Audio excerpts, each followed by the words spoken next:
Hello everyone, welcome to the channel Learn NCRT with Madhvi. Today we are going to discuss the lesson number 14 CBSE or NCRT class 7 Science Electric Current and its Effects. Lesson है ये 14 number का अपने book में दिया गया है.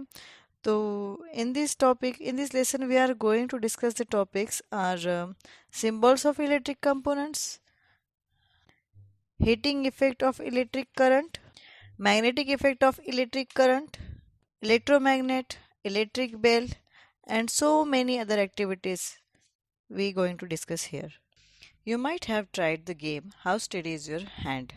आपने आपका एक गेम खेला होगा कि आपका हाथ कब तक स्टेडी रह सकता है, सीधा रह सकता है.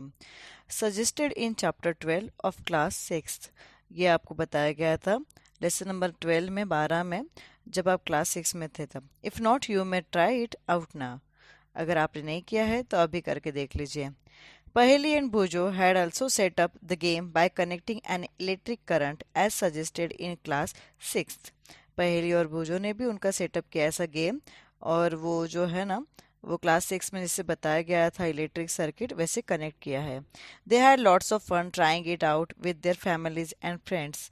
तो उन्होंने ये जब गेम खेल रहे थे तो बहुत सारे मज़े किए उनकी फैमिलीज़ के साथ में, फ्रेंड्स के साथ में, दोस्तों के साथ में. They enjoyed it so much that they decided to suggest it to a cousin of theirs who stayed in a different town. उन्होंने इतने मज़े किए और उन्होंने डिसाइड किया कि उनके जो कजिन्स रहते हैं जो चचेरे बुआ के वगैरह बच्चे जो रहते हैं गांव में उनको भी वो सजेस्ट करेंगे इस गेम के बारे में. Piley made a neat drawing showing how the various electric components were to be connected.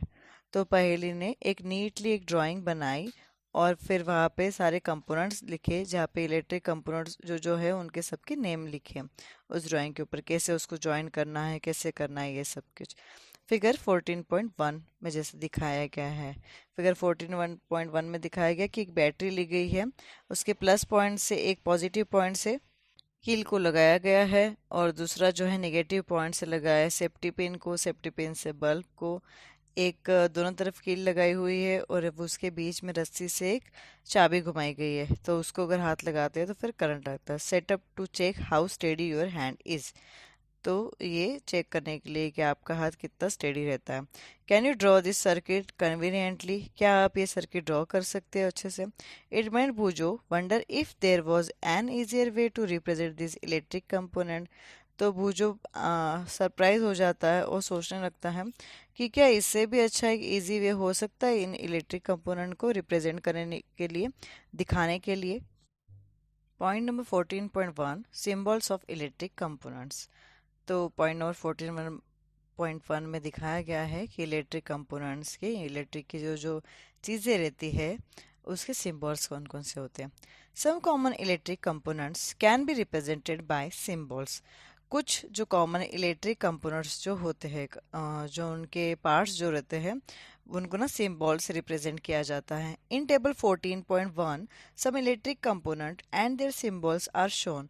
Table number 14.1 14.1 में आपको दिखाया गया कुछ सिंबल्स दिखाए गए इलेक्ट्रिक सर्किट कंपोनेंट्स में. तो इसमें क्या क्या दिखाया गया है, इलेक्ट्रिक कंपोनेंट और सिंबल्स दिखाए गए. फर्स्ट है इसमें इलेक्ट्रिक सेल. देन इसमें है तो इसका कैसा सिंबल है देख लीजिए, ये प्लस माइनस सेल के ऊपर रहता है तो इसके शो करने का ये सिंबल है. सेकेंड है इलेक्ट्रिक बल्ब. बल्ब का क्या सिंबल रहता है. Switch in on position. Switch on है तो उसका क्या पोजीशन है, स्विच ऑफ है तो उसका क्या पोजीशन रहेगी, उसकी कैसी डायग्राम रहेगी, सिंबल कैसा यूज़ किया जाएगा. देन है बैटरी. तो बैटरी का कैसा सिंबल है, दो अगर बैटरी लगाई है तो कितना है, एक अगर बैटरी है तो क्या सिंबल है. वायर. वायर का क्या सिंबल है. एक्चुअल में जब हमने 14.1 फिगर में देखा था तो वो पूरी डायग्राम कैसी थी ना कि सारी चीज़ों की डायग्राम बनाई गई थी. और यहाँ पे हमें टेबल में बताया गया है कि इन शॉर्ट में बहुत सिंपल तरीके से यहाँ पे हम उसकी डायग्राम बना सकते हैं इलेक्ट्रिक सर्किट की.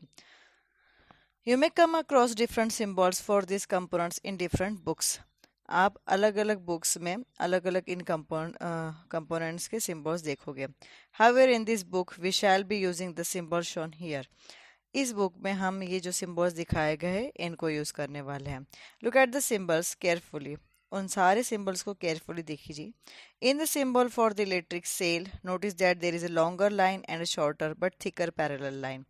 तो इलेक्ट्रिक सेल के लिए क्या सिंबल दिखाया गया था कि एक पैरेलल लाइन दिखाई गई थी और थिकर सी ऐसे, और एक शॉर्टर लाइन दिखाई थी। एक लॉन्गर लाइन है उसमें, एक शॉर्टर लाइन है और एक पैरेलल लाइन है थिकर वाली।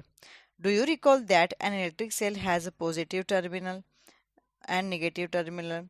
तो आपको पता चला कि पॉजिटिव टर्मिनल के लिए और नेगेटिव टर्मिनल के लिए कैसा है ये। In the symbol of the electric cell the longer line represent the positive terminal.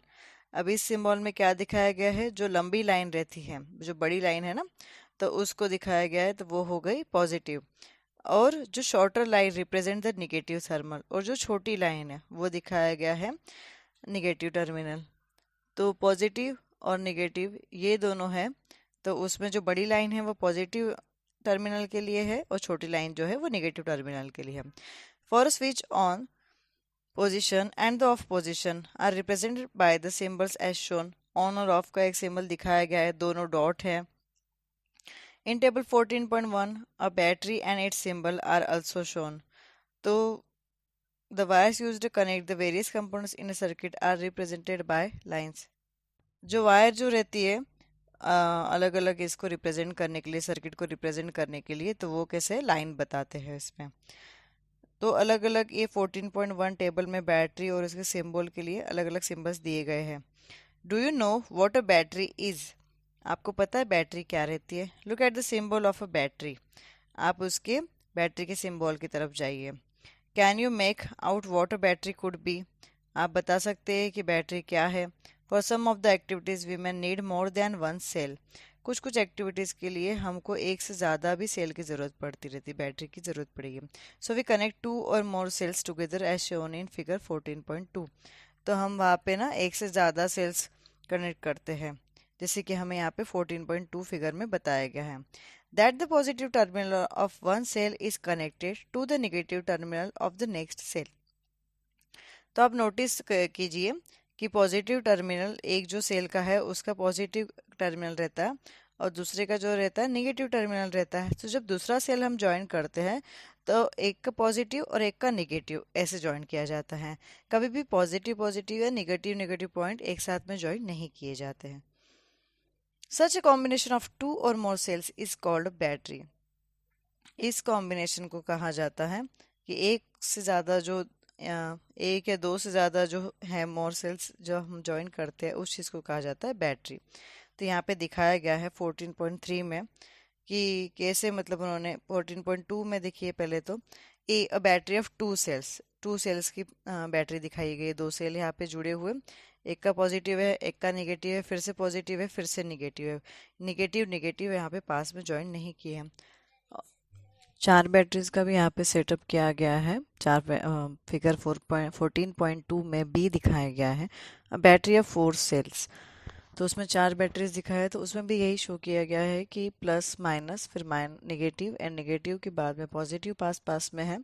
तो यही फिगर ए में जैसे दिखाया गया था वैसे बी में यहाँ पे है कि पॉजिटिव पॉजिटिव पॉजिटिव और नेगेटिव नेगेटिव पास में नहीं रहते, अल्टरनेट रहता है, पॉजिटिव और नेगेटिव नेगेटिव और पॉजिटिव ऐसे रहता है।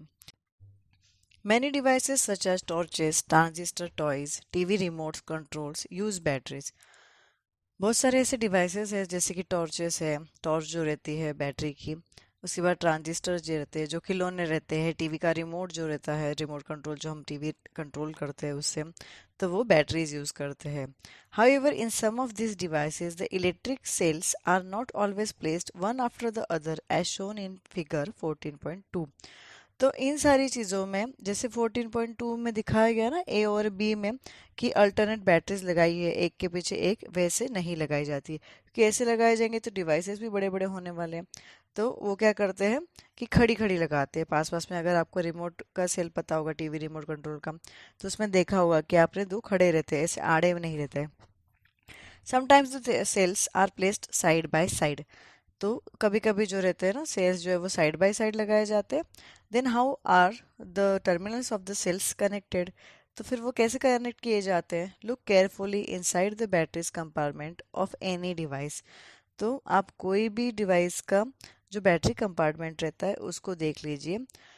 There is usually a thick wire or a metal strip connecting the positive terminal of one cell to the negative terminal of the next sales.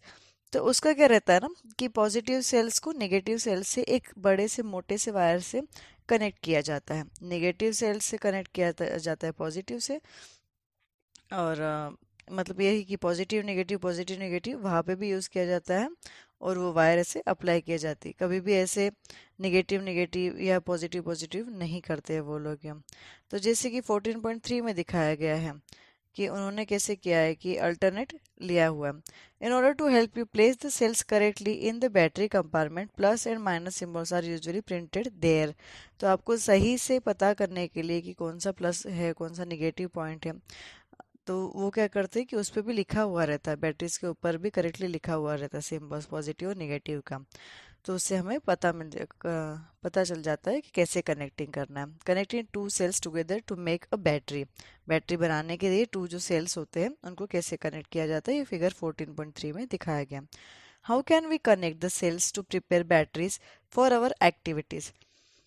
हम कैसे दो सेल्स को कनेक्ट कर सकते हैं बैटरीज बनाने के लिए, हमारी जो एक्टिविटीज रहती है उनको बनाने के लिए कैसे यूज होता है। You may make a cell holder as shown in figure 14.4।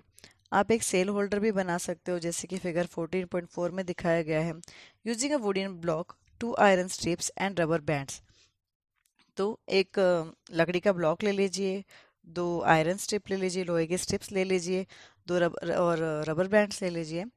It is necessary that the rubber bands hold the metal strips tightly. तो ये ज़रूरी है कि जो रबर बैंड है वो सेल्स को बहुत ही अच्छे से टाइटली पकड़े। इसके लिए वो रबर बैंड यूज़ किया गया कि दोनों के बीच में वो रहे यूँ अच्छे से यूँ। You could also buy cell holders from the market from making batteries of two or more electric cells. आप सेल होल्डर भी मार्केट से ले सकते हो अगर आपको एक्टिविटी के लिए चाहिए, तो वहाँ पे मार्केट में बहुत सारे अवेलेबल रहते हैं कि कैसे किया जाता है कनेक्ट करने के लिए। तो place the cells in them properly such that the positive terminal of one cell is connected to the negative terminal।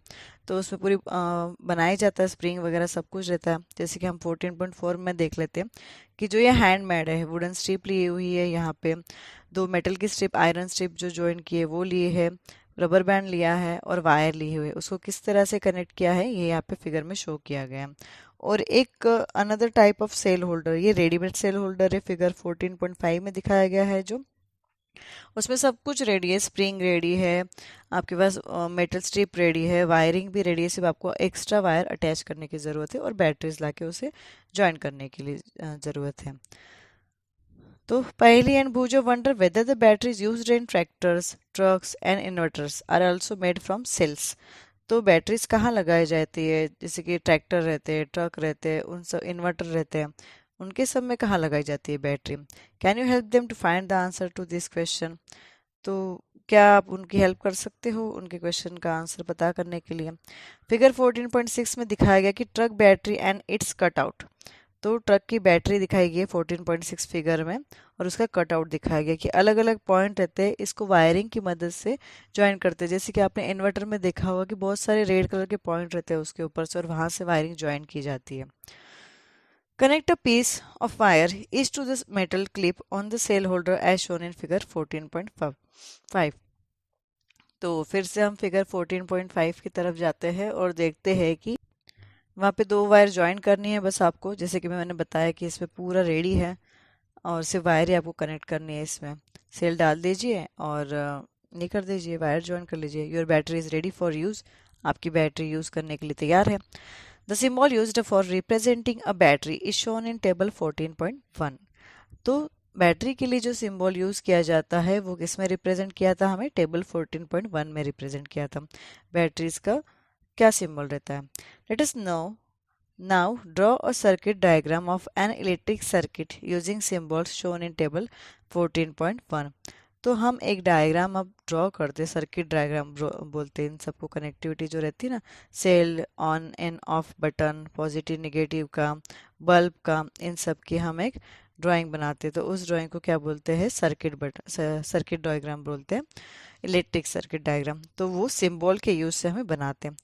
तो उसके लिए क्या एक्टिविटी यूज करनी है हमें, तो इसमें यहाँ पे दिखाया गया है activity 14.1। Make the electric circuit shown in figure 14.7। तो एक इलेक्ट्रिक सर्किट बनाइए जैसे कि फिगर 14.7 में बनाया गया है। दिखाया गया है आपको। You used a similar circuit in class 6 to make an electric bulb glow। तो आपने ऐसा ही सिमिलर सर्किट्स क्लास 6 में यूज़ किया होगा इलेक्ट्रिक बल्ब को जलाने के लिए। Do you remember that the bulb close only when the switch is in the on position. तो आपने देखा होगा कि बल्ब तभी जलता है जब वो स्विच जो रहता है ना ऑन ऑफ का बटन जब वो ऑन की तरफ रहता है। The bulb glows as soon as the switch is moved to the on position. तो बल्ब तभी तक जलता है जब तक कि वो ऑन बटन स्टार्ट रहता है इसका। Copy this electric circuit in your notebook. Make also circuit diagram of this circuit using symbols for the various electric components. तो आप जो है ये इलेक्ट्रिक सर्किट अपने नोटबुक में कॉपी कीजिए और एक सर्किट डायग्राम भी बनाइए जो कि किसका यूज़ करके, सिंबल्स का यूज़ करके वेरियस इलेक्ट्रिक कंपोनेंट जो रहते हैं ना, अलग अलग इलेक्ट्रिक की जो चीज़ें रहती है, जैसे कि मैंने बताया बल्ब है, बटन है, बैटरी है, तो इन सबको आपको सिंबल के रूप में एक डायग्राम बनानी है। Is your diagram similar to the one shown in figure 14.8।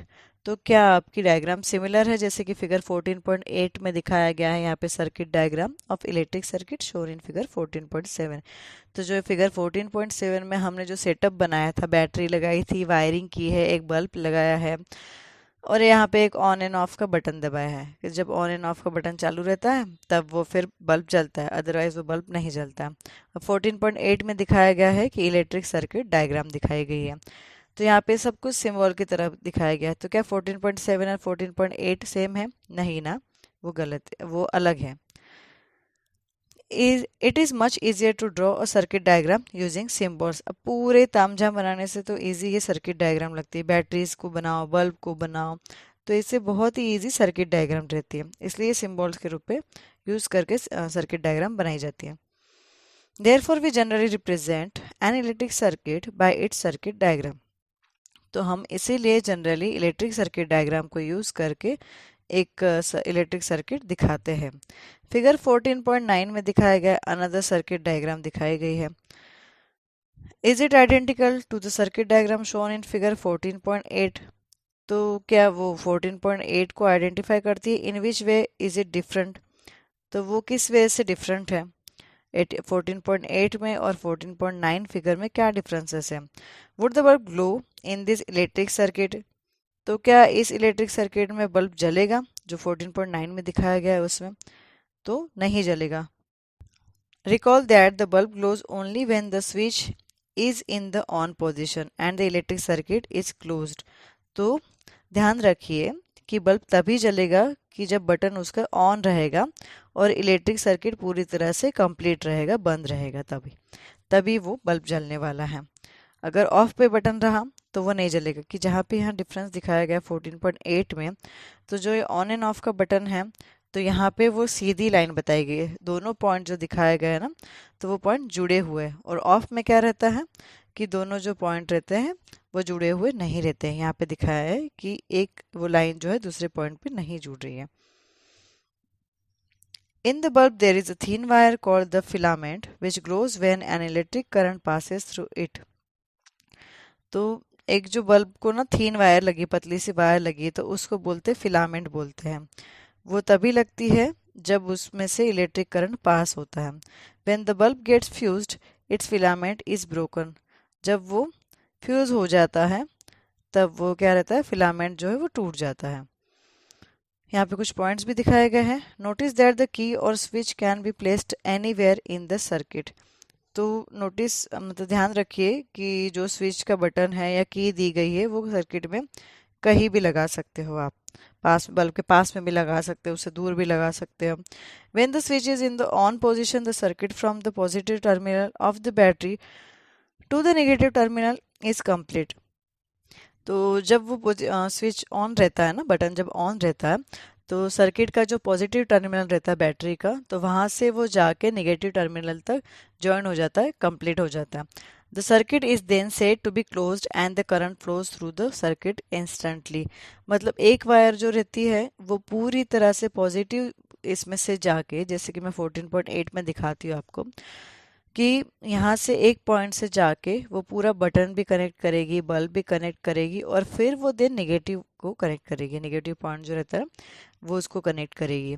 ऐसा नहीं रहता कि एक ही वायर उन दोनों को कनेक्ट करके जा रही है, वो पूरा कनेक्ट करेगी पॉजिटिव और नेगेटिव वायर को, पॉइंट्स को, और तभी जाके वो सर्किट कंप्लीट होता है और तभी उसमें से करंट जो है वो फ्लो करेगा, पास करेगा उसके अंदर से। When the switch is in the off position, the circuit is incomplete. तो जब स्विच बंद रहता है तब जो सर्किट रहता है वो इनकम्प्लीट रहता है। It is said to be open. No current flows through any part of the circuit.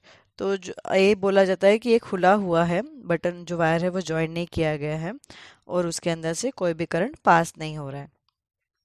Question दिया गया है यहाँ पे, never touch a light electric bulb connected to the mains. कभी भी मेन वायर को जब टच होता है उन बल्ब को कभी भी टच नहीं करना चाहिए।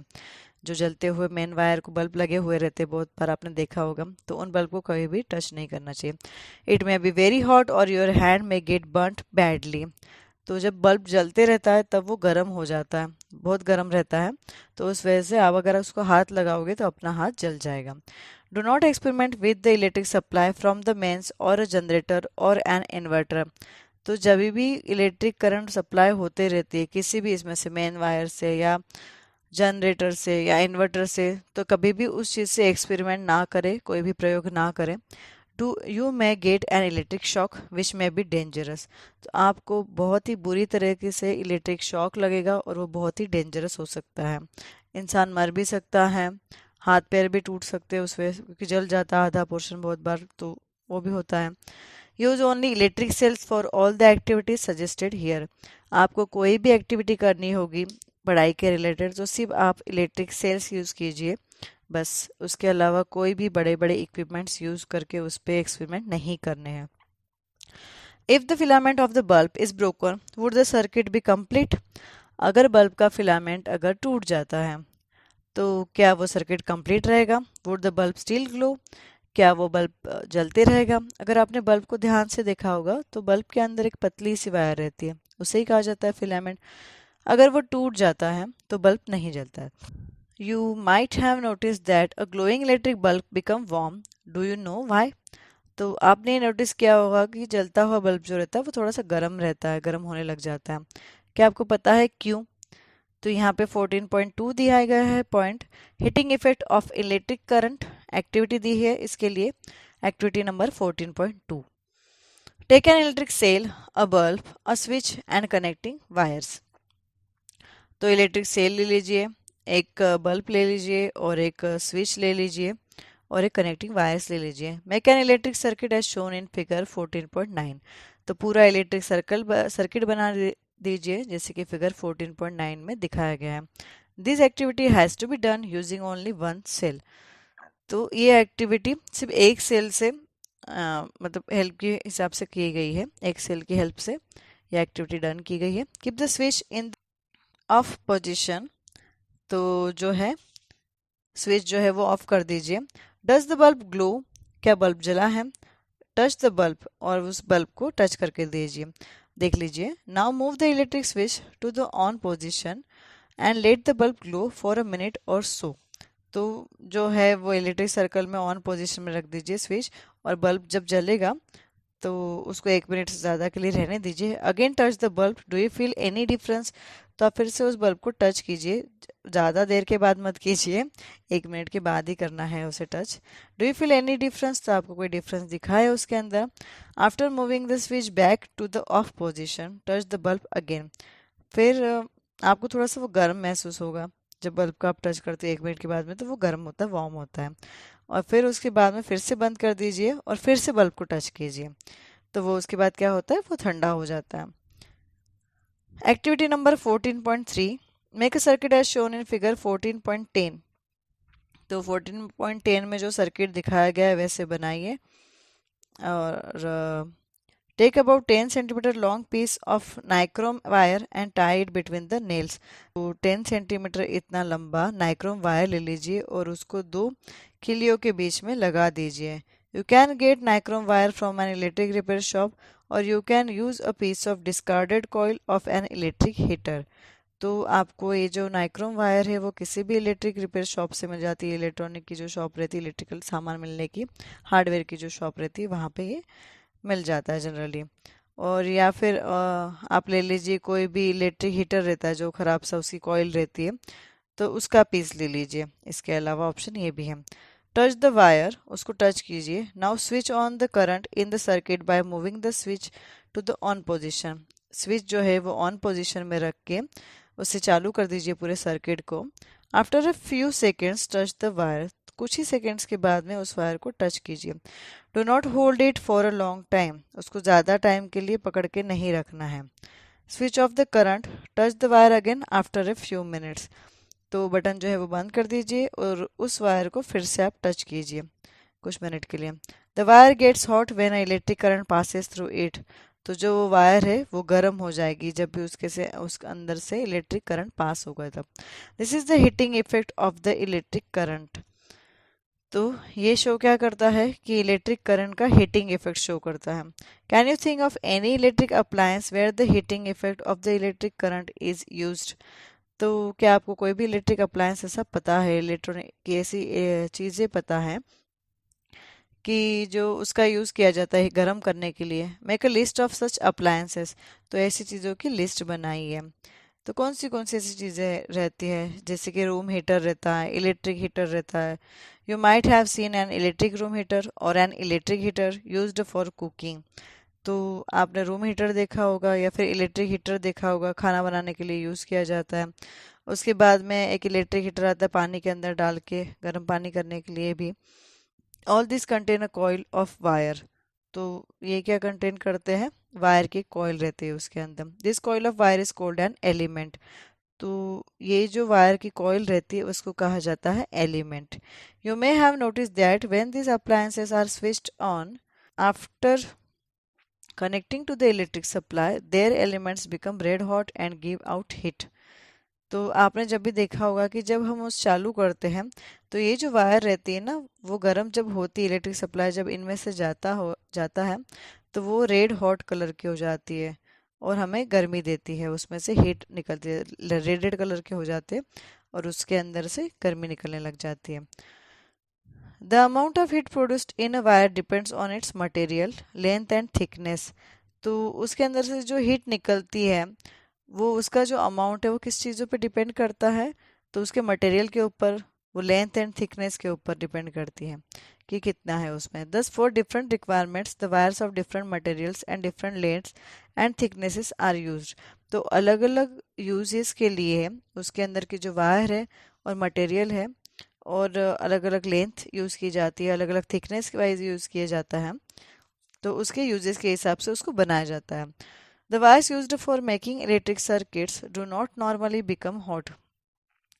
तो जो इलेक्ट्रिक सर्किट बनाने के लिए जो वायर यूज़ करते हैं तो वो गर्म नहीं होती है। On the other hand the elements of some electric appliances become so hot that they are easily visible. तो कुछ जो इलेक्ट्रिक अप्लायंसेस रहते हैं तो उसके अंदर से इतने गर्म होते हैं कि वो गर्मी दिखाई देती है, इतने गर्म हो जाते हैं वो। तो यहाँ पे फिगर 14.11 में दिखाया है कि एलिमेंट ऑफ इलेक्ट्रिक आयरन दिखाया गया है यहाँ पे। Boojho could not see element in an electric iron, तो वो देखता है कि इसके अंदर का जो इलेक्ट्रिक आयरन रहती है, प्रेस करते हैं जिससे हम आयरनिंग करते हैं, तो उसके अंदर का एलिमेंट भुजो को नहीं दिखता है। पहले told him that electrical appliances such as immersion heaters, hot plates, irons, geysers, electric kettles, hair dryers have elements inside them. तो पहली उसको बताती है कि जैसे कि इलेक्ट्रिक अप्लायंसेस रहते हैं, सच एज हीटर्स रहते हैं, हॉट प्लेट्स रहती है, गर्म पानी का गीज़र रहता है, इलेक्ट्रिक केटल्स रहती है, हेयर ड्रायर जो रहता है बाल सुखाने के लिए यूज़ करते हैं हम लोग। तो इन सारे चीज़ों के एलिमेंट्स जो रहते हैं वो इसके अंदर साइड में रहते हैं, इन साइड में रहते हैं। Have you ever seen the element in any appliance? तो क्या आपने इन जो भी ये अप्लायंसेस है उनके अंदर से एलिमेंट्स देखा है क्या? तो प्रेस के अंदर ये कॉइल रहती है, कॉइल के फिर वो जॉइन किया जाता है और ऊपर से एक लोहे का रहता है। ये कॉइल गर्म होती है तभी जाके जो है आयन जो रहती है वो गर्म होती है। यहाँ पे दिखाया गया है incandescent electric bulb figure 14.12 are often used for lighting but they also give heat। Figure 14.12 में दिखाया गया है कि glowing filament of an electric bulb incandescent, तो इसके अंदर जो फिलामेंट वो जो दिखाया गया था ना, तो वो जब ग्लो करता है बल्ब के अंदर, जो पतली सी वायर मैंने बताई थी उसको फिलामेंट करते हैं, फिलामेंट बोलते हैं। तो वो जब जलता है ना, तो उसके अंदर का दिखाया गया। तो वो भी जो है ना, जब जलती है लाइट, उसमें उसके अंदर से जब इलेक्ट्रिक करंट पास होता है तो वो ग्लो करती है और हीट देती है। It means that a part of electricity consumed is used in producing heat. तो इसका मतलब ये होता है कि इलेक्ट्रिक सर्किट जो रहता है, वो जब इलेक्ट्रिसिटी जब जलती है, प्रोड्यूस होती है, तब वो क्या प्रोड्यूस करती है? हीट पैदा करती है। This is not desirable as it results in the wastage of electricity. तो ये कोई दिखाया नहीं गया है कि ये वेस्टेज ऑफ इलेक्ट्रिसिटी है, इलेक्ट्रिक करंट का वेस्टेज है, ऐसा कुछ दिखाया नहीं गया है। The fluorescent tube lights and compact fluorescent lamps (CFLs) are better electricity efficient lighting sources. तो ट्यूबलाइट जो रहते हैं, फ्लोरेसेंट की ट्यूबलाइट जो हमारे घरों में यूज़ होती है, CFLs यूज़ होते हैं, उनको क्या, CFL का फुल फॉर्म क्या है? Compact fluorescent lamps are better electricity efficient lightning sources. तो वो अच्छे इलेक्ट्रिक सोर्सेस है लाइटनिंग के लिए, लाइट के लिए। Nowadays the use of light emitting diode LED bulbs use होते हैं, तो उसको क्या किया जाता है? एलईडी को क्या बोला जाता है? लाइट इमिटिंग डायोड बोला जाता है। तो उनका यूज बढ़ रहा है। For producing a given intensity of light, LED bulbs consume less electricity as compare to a incandescent bulb or fluorescent tubes or CFLs. तो एलईडी बल्ब जो रहते हैं, वो फ्लोरोसेंट ट्यूब, जो ट्यूबलाइट जो रहती थी पुराने ज़माने में हमने देखी होगी, वो, या CFL रहते थे जो यू शेप की ही बल्ब रहती थी, उसमें मतलब जॉइंट रहता था वो। और अपने जो इनकैंडेसेंट बल्ब रहते थे पहले के ज़माने में, जो येलो लाइट देने वाले जो बल्ब रहते थे, उनकी कंपैरिजन में एलईडी जो बल्ब्स है, ये कम इलेक्ट्रिसिटी लेते हैं, कंज्यूम करते हैं। Thus the LED bulbs are much electricity efficient and therefore being preferred. तो इसीलिए आजकल जो है कि एलईडी बल्ब प्रेफर किए जाते हैं, क्योंकि वो इलेक्ट्रिसिटी भी कम यूज़ करते हैं और लाइट भी अच्छे से देते हैं। It is advised to use electrical appliances and gadgets which are electricity efficient. तो यही एडवाइस की जाती है, जो भी आप अप्लायंसेस यूज़ करते हैं या कोई गैजेट यूज़ करते हो इलेक्ट्रॉनिक का, तो वो कम करंट ले, इलेक्ट्रिसिटी ले, वही सजेस्ट किए जाते हैं। Bureau of Indian Standards, new Delhi assigned a standard mark on products. तो इंडियन स्टैंडर्ड जो रहता है, ISI मार्क बोलते हैं हम, तो न्यू दिल्ली में असाइन किया जाता है, उसका स्टैंडर्ड मार्क्स लगाया जाता है हर प्रोडक्ट के ऊपर, कॉल्ड ISI मार्क्स। उसका यहाँ पे मार्क भी दिखाया गया, सिंबल दिखाया गया कैसा रहता है, which is an assurance of conformity to the specification given on the products. तो इस चीज़ का वो कन्फर्मेशन देता है कि जो भी स्पेसिफिकेशन इस प्रोडक्ट के ऊपर दिखाया गया है, जो भी विशेषता है उस प्रोडक्ट के ऊपर लिखी गई है, वो सही है। It is therefore suggested to use ISI mark products. तो इसीलिए आपको सजेस्ट किया जाता है, कि आपको राय दी जाती है कि जो भी ISI मार्क वाले प्रोडक्ट रहते हैं वो ही खरीदने चाहिए। नोट दिया है, fluorescent tubes and CFLs contain mercury vapour toxic in nature. तो फ्लोरोसेंट ट्यूब्स और CFL जो थे वो मर्क्यूरी वेपर रहता है उसके अंदर में, तो वो जो है हमारे नेचर के लिए जहरीला है। Therefore damage fluorescent tubes or CFLs need to be disposed of safely. इसीलिए जो भी टूट जाते हैं, जब भी बल्ब टूट जाते हैं, CFL या ये फ्लोरेसेंट ट्यूबलाइट्स जब टूट जाती है, तो उसको सेफली डिस्पोज करना की राय दी जाती है। The filament of an electric bulb gets heated to such a high temperature that it starts glowing. तो हम बल्ब का देख रहे थे कि उसके अंदर एक फिलामेंट रहता है, तो जब वो फिलामेंट जब जलता है, तो वो क्या होता है? गर्म होता है और उसका टेम्परेचर बढ़ते जाता है। जैसे जैसे उसका टेम्परेचर बढ़ते जाता है, वैसे वैसे बल्ब जलते जाता है। If a large current passes through a wire, the wire may become so hot that it may even melt and break. तो अगर लार्ज क्वांटिटी में करंट उस वायर्स के अंदर पास होते जाएगा, तो वायर जो है वो इतनी गर्म हो जाएगी कि वो मेल्ट होने लग जाएगी या फिर वो टूट ही जाएगी। But is it possible for a wire to melt and break? तो क्या ये पॉसिबल है वायर का टूटना या मेल्ट होना? Let us check it out. तो हमें चेक कर लेते हैं। यहाँ पे एक एक्टिविटी दी गई है 14.4, make the circuit we used for activity 14.3। तो जो एक्टिविटी 14.3 में दिखाई गई थी उसकी सर्किट बनाया गया है, फिर से उसको सर्किट बना लीजिए और इसको यूज़ कीजिए। However replace the cell with a battery of 4 cells. तो जो सेल था, तो उसको 4 बैटरी को रिप्लेस कर दीजिए 4 सेल्स वाली बैटरीज के साथ। Also, in place of the nichrome wire, tie a thin strand of steel wood। तो नाइक्रोम वायर के अलावा यहाँ पे क्या कर दीजिए, तो लकड़ी के जो रहते हैं ना स्टील वुड, तो वो ले लीजिए, स्टैंड ले लीजिए उसके। The steel would is commonly used for cleaning utensils and is available in grocery shops. तो जो ये स्टील वुल जो रहता है ना, स्टील वुल, वुड नहीं वुल, तो स्टील वुल कहाँ से मिल जाएगा, तो आपको जनरली क्लीनिंग यूटेंसिल्स के जो वायर का जो ब्रश रहता है ना बर्तन धोने के लिए, उसे कहते हैं स्टील वुल, ले लीजिए। तो ये कहीं भी ग्रोसरी शॉप्स में आपको मिल जाएगा। If there are any fans in the room switch them off. अगर आपके रूम में कोई भी फैन है तो उसको बंद कर दीजिए। Now pass the current through the circuit for some time. अब उसे थोड़ी देर के लिए उसके अंदर से करंट पास कर दीजिए। Observe the stand of steel wool carefully. तो आप वो जो स्टील वूल है, जो बर्तन मांजने का जो ब्रश रहता है लोहे का, जिससे हम गंदे बहुत ज़्यादा जो रहते हैं ना, दूध का तपेला वगैरह जो भी रहता है, तो पतीला, उसको जब घिसते हैं जल जाता है, वो रेड एंड ब्राउन कलर का जब जलता है, काला काला, मलाई की वजह से, चाय की वजह से, तो उसको घिसने के लिए हम जनरली यूज़ करते हैं। तो जब उसके अंदर से करंट पास होगा तो स्टील वुल को देखिए, वो जो है ना जलने लगेगा। जलना मीन्स कि उसके अंदर से ग्लो होने लगेगी। Observe the strands of steel wool carefully, note what happens. तो उसको बहुत ही केयरफुली देखिए और फिर नोट डाउन कीजिए कि क्या होता है। Does the strands of steel wool melt and break. तो क्या वो स्टील वुल जो है वो मेल्ट हो जाता है या टूटता है।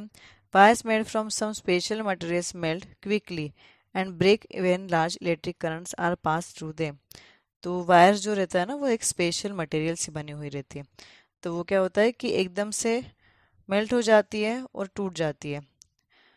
और जब भी मतलब लार्ज इलेक्ट्रिक करंट पास होता है ना, हाई वोल्टेज का पावर अगर उसमें से पास होता है, तब वो या तो मेल्ट हो जाएगी या टूट जाएगी। This wires are used for making electric fuses. तो ये जो वायर जो रहती है ना, तो ये इलेक्ट्रिक फ्यूजेस बनाने के लिए यूज़ की जाती है, जैसे कि फिगर 14.14 में यहाँ पे दिखाया गया है। फिर यूज्ड इन बिल्डिंग्स। ये सारे फ्यूज जो है वो बिल्डिंग में यूज़ किए जाते हैं। In all building fuses are inserted in all electric circuits. जितने भी बिल्डिंग में रहते हैं, जितने भी फ्यूजेस रहते हैं, उसमें ये सारे फ्यूज अप्लाई किए जाते हैं इलेक्ट्रिक सर्किट्स के अंदर। There is a maximum limit on the current which can safely flow through a circuit. तो मैक्सिमम लिमिटेशंस रहते हैं करंट के भी सेफली इसके थ्रू पास होने के लिए, और ये यूज़ किया जाता है सर्किट के अंदर में। If by accident the current exceeds this same limit, the wires may become overheated and may cause fire. तो अगर उसकी लिमिट के बाहर में गया तो क्या हो जाएगा कि वायर जो है वो ओवरहीट हो जाएगी और वो आग लगा सकती है। If a proper fuse is there in the circuit it will blow off and break the circuit. तो अगर वो सर्किट प्रॉपरली, फ्यूज अगर प्रॉपरली लगा होगा उस पूरे सर्किट के अंदर, तो वो क्या हो जाएगा, जलना बंद हो जाएगा और ब्रेक कर देगा सर्किट को। अ fuse is thus a safety device which prevents damage to electric circuits and possible wires. तो वो क्या करता है, फ्यूज़ क्या करता है, डैमेजेस होने से बचाता है, और इलेक्ट्रिक सर्किट के अंदर जब भी हाई पावर जाता है और आग से भी हमें बचाता है। एक्चुअल में क्या होता है ना कि कभी कभी फ्लक्चुएशन होते रहता है हाई वोल्टेज का भी। तो कभी बहुत ज़्यादा करंट पास होता है, कभी कम वोल्टेज का पास होता है। तो उस वजह से जब ज़्यादा होने लगता है तो उस वजह से क्या होगा कि ज़्यादा वो अपने घर में चले गया या इलेक्ट्रिक अप्लायंसेस में चले जाएगा, तो उस वजह से इलेक्ट्रिक अप्लायंसेस से जो है वो डैमेज हो जाएंगे, ट्यूबलाइट टूट जाएगी, फ्रिज ख़राब हो जाएगा, वॉशिंग मशीन ख़राब हो जाएगी, हीटर ख़राब हो जाएगा। तो उसको कंट्रोल करने के लिए ये फ्यूज़ यूज़ किए जाते हैं। तो जब भी ऐसे उनकी लिमिटेशंस होती है कि इस लिमिट में ही इसकी इलेक्ट्रिसिटी वो सरवाइव कर सकता है, उससे ज़्यादा अगर रहेगा तो क्या हो जाएगा, उसके अंदर की वायर मेल्ट हो जाएगी और वो जो है ब्रेक कर देगा। तो जो वो हाई पावर का इलेक्ट्रिक पावर जो जा रहा है वो घर के अंदर के अप्लायंसेस को कोई इफेक्ट नहीं कर पाता है, बस फ्यूज़ उड़ जाता है। हमने देखा होगा कि बहुत बार फ्यूज़ खराब हो गया, फ्यूज़ इसी वजह से खराब होते हैं कि जब हाई वोल्टेज का करंट पास होता है। फ्यूजेस ऑफ डिफरेंट तो ये काइंड्स आर बहुत ही यूज्ड बढ़िया फॉर चीज़ डिफरेंट है, वो हमारे पर्पसेस। घर के फिगर अप्लायंसेस को 14.4 बचाती तो है। फ्यूजेस जो रहते हैं वो अलग अलग यूजेस के लिए यूज़ किए जाते हैं और अलग अलग तरीके के यूज़ किए जाते हैं, अलग अलग टाइप्स रहती है फ्यूजेस के भी अंदर, जैसे कि 14.4 में दिखाया गया है। तो वो जो फ्यूज़ है वो बिल्डिंग में यूज़ होता है। Figure 14.14 shows fuses used in our houses. तो हमने जो भी हमारे घरों में देखे होंगे ना फ्यूज, वो 14.4 में दिखाया गया है, वैसे लगाते हैं हमारे घरों के अंदर। And fuses shown in figure 14.15 are generally used in electric appliances. तो जो फ्यूज़ जो रहते हैं 14.15 में जो फिगर में दिखाया गया है वो हमारे इलेक्ट्रिक अप्लायंसेस के अंदर यूज़ किया जाता है कि अगर उसमें भी होगा तो वो फ्यूज़ उड़ जाएगा और इलेक्ट्रिक अप्लायंस बंद हो जाएगा, पर इलेक्ट्रिक अप्लायंस को कोई इफेक्ट नहीं होगा, बस फ्यूज़ ही चेंज करना पड़ेगा हमें। We observe the heating effect of the electric current and learn how we use it to our advantages. तो हमने देखा कि कैसे ये इलेक्ट्रिक करंट का हीटिंग इफेक्ट देखा है और हमने ये भी देखा है कि उसका यूज़ कैसे होता है, उसके फ़ायदे क्या है, फिर हम उसका एडवांटेजेस कैसे ले सकते हैं। Does the electric current have other effects also? तो क्या इलेक्ट्रिक करंट्स को दूसरे भी इफेक्ट्स हैं?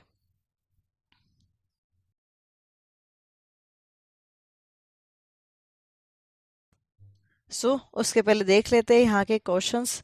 क्वेश्चंस दिए गए हैं, never try to investigate an electric fuse connected to main circuit on your own.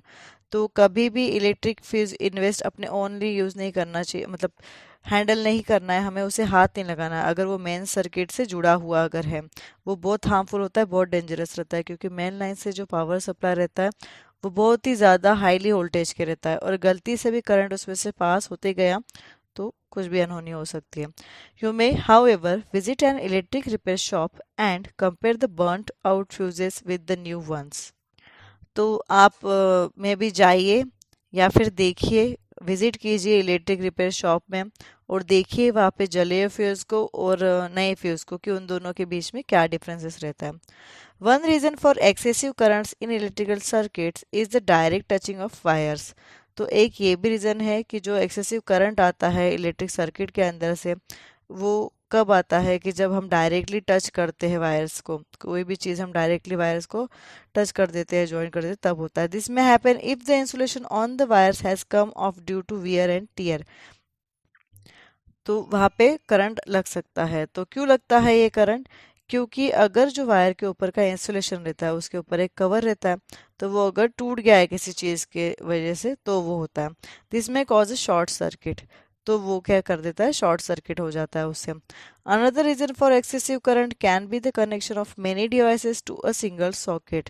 एक और भी रीजन है एक्सेसिव करंट का शॉर्ट सर्किट होने का कि अगर एक ही जगह पे बहुत सारे कनेक्शन हमने ज्वाइन कर दिए, कि सिंगल सॉकेट पे चार्जर भी लगा दिया है, टीवी भी लगा दिए, लैपटॉप भी चल रहा है, एक तरफ से मिक्सर भी चल रहा है, ऐसे हमने बहुत सारे सर्किट एक ही इस पे कर दिया, हमने अटैचमेंट्स लगा दिए उस पर, तो वो हो जाएगा, शॉर्ट सर्किट होता है वहाँ पे।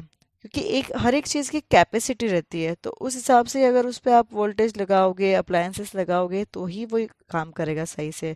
अदरवाइज या तो वो अप्लायंस डैमेज होगा या फिर इलेक्ट्रिक सॉकेट डैमेज हो जाएगा।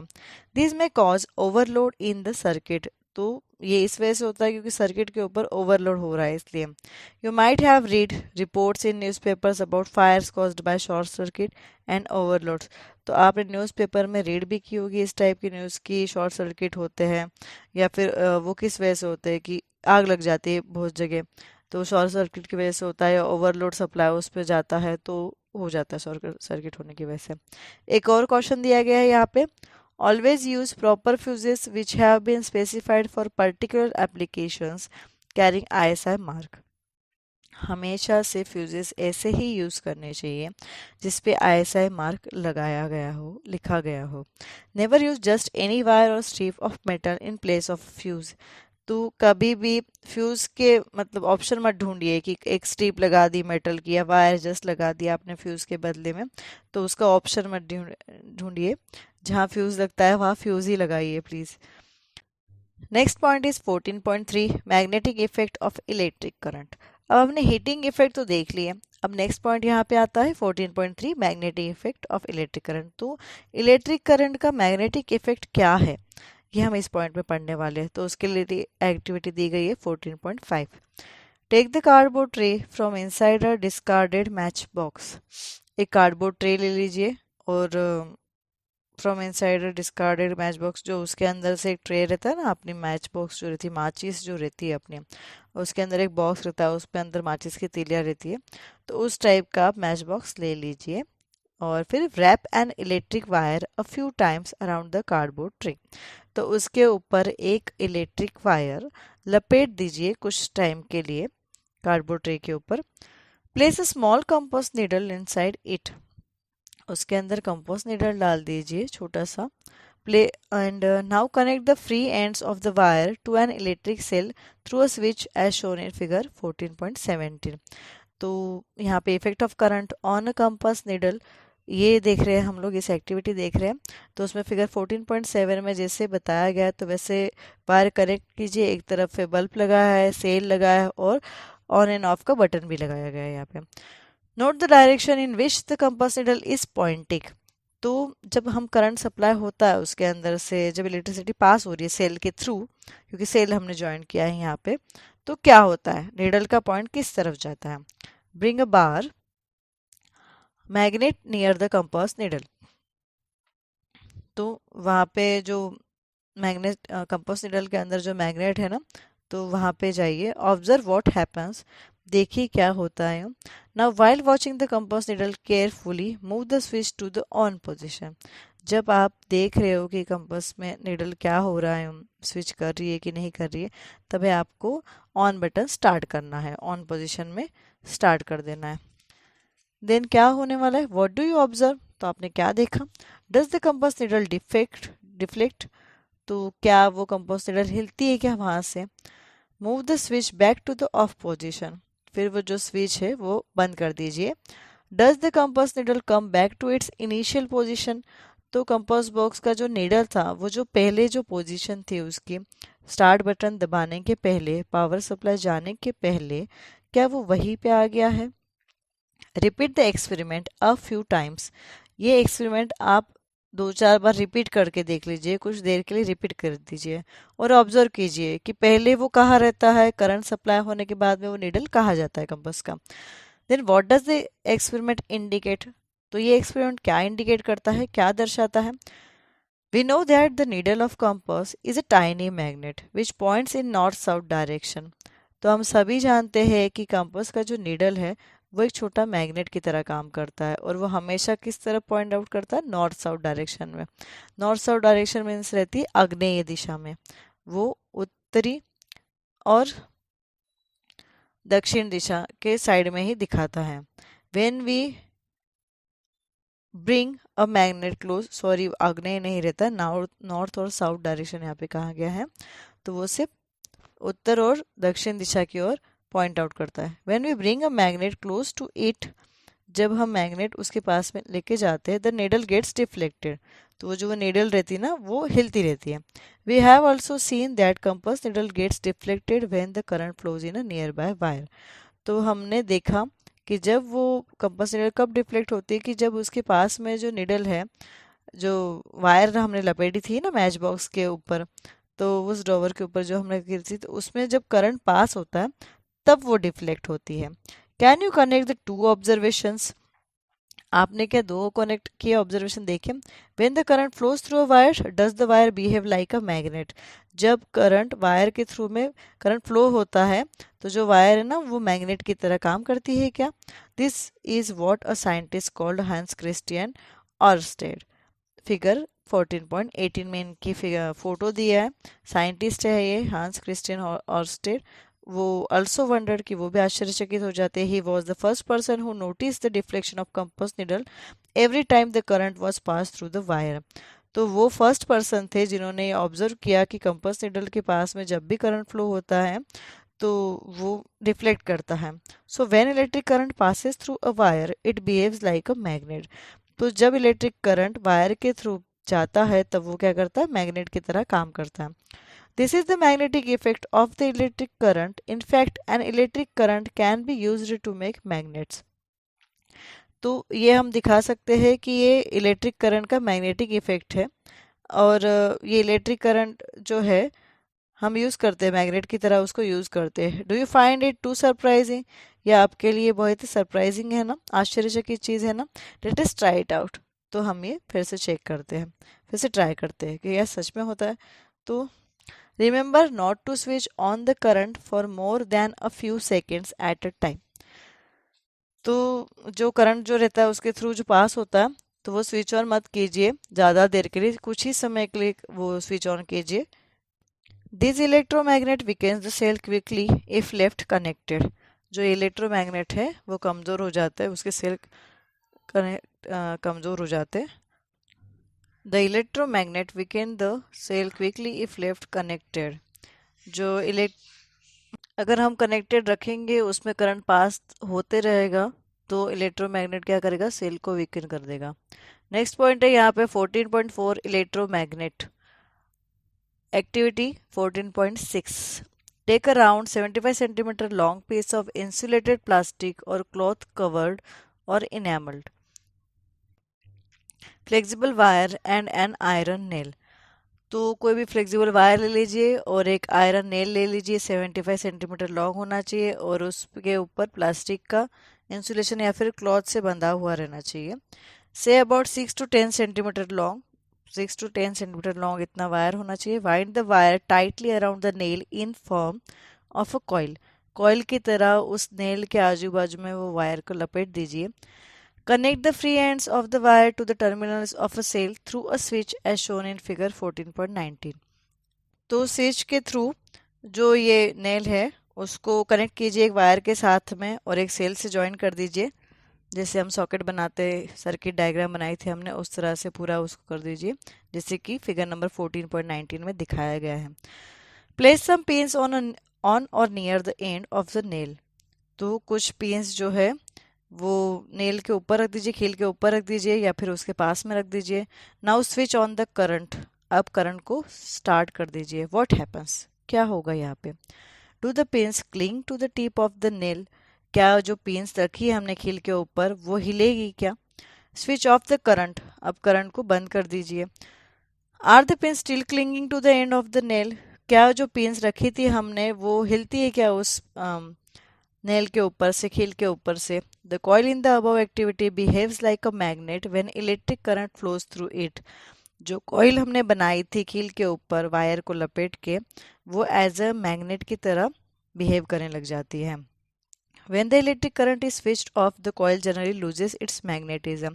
जब उसके अंदर से इलेक्ट्रिक करंट पास होना बंद हो जाता है तब जो वो कॉइल रहती है वो मैग्नेटिज्म छोड़ देती है। सच कॉइल्स आर कॉल्ड इलेक्ट्रोमैग्नेट्स। तो ऐसे जो कॉइल रहते हैं उनको कहा जाता है इलेक्ट्रोमैग्नेट्स।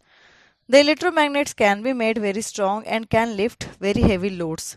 जो ये इलेक्ट्रोमैग्नेट्स रहते हैं वो बहुत स्ट्रॉन्ग रहते हैं और बहुत ज़्यादा मात्रा में हेवी लोड्स भी, वजन वाली चीज़ें भी उठा सकते हैं। Do you remember the crane about which you read in chapter number 13 of class 6?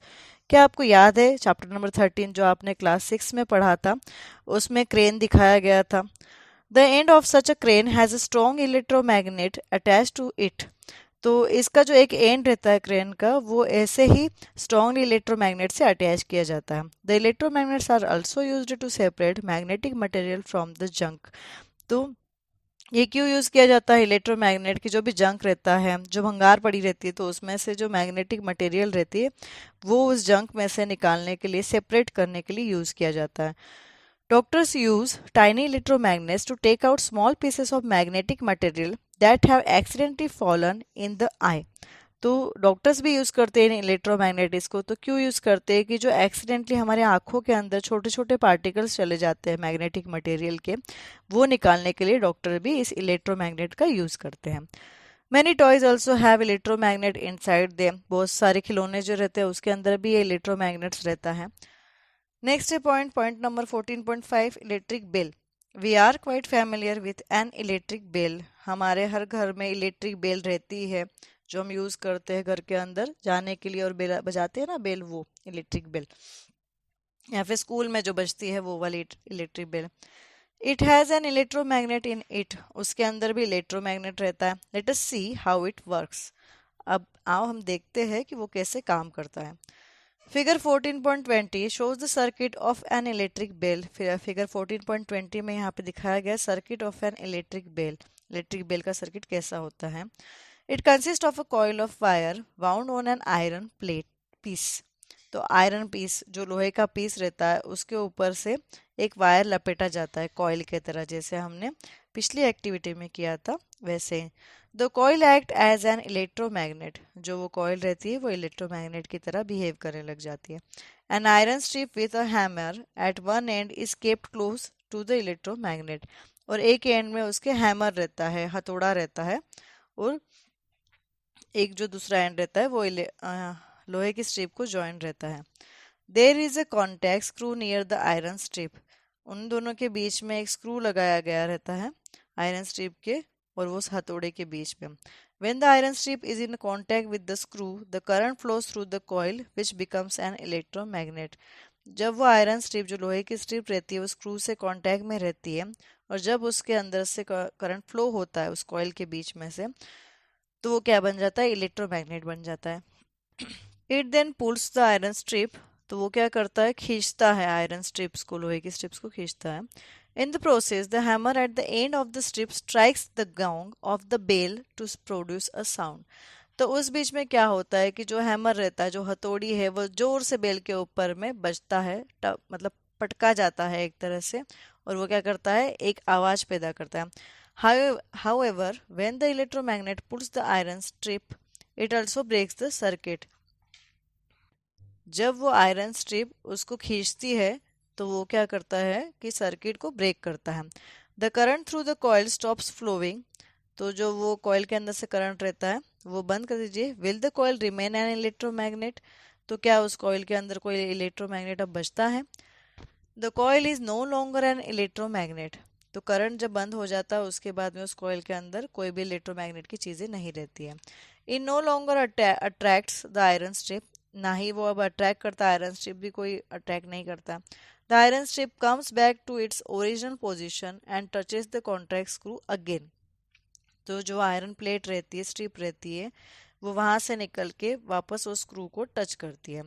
This completes the circuit, तो ये क्या करता है, कंप्लीट करता है उस सर्किट को।